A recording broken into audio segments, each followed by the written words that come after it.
Hi everyone, welcome back. In this lesson, let's take a look at how to use the highlight net feature in EasyEDA schematics. When reviewing or debugging a schematic, we often need to tell different circuit connections apart or quickly locate a specific net.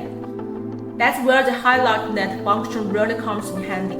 It helps you clearly see how signals are connected across your circuit. There are two common ways to use this feature. The first method is to do it directly on the canvas. Just click on any component a while, then right-click, and from the pop-up menu, choose Highlight Net. The entire net connected to that point will be highlighted right away. The second method is to scroll the panel on the left, switch to the Net tab, find the net you want to inspect, and simply click on it. The software will automatically highlight it for you.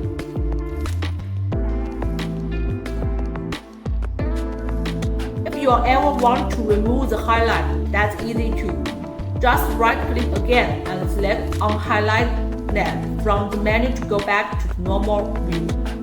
To sum up, the Highlight Net feature helps you quickly understand electric connections and accurately trace signal passing. Whether you are checking circuit logic or debugging a schematic, it's a very useful tool that makes your design process clear and more efficient.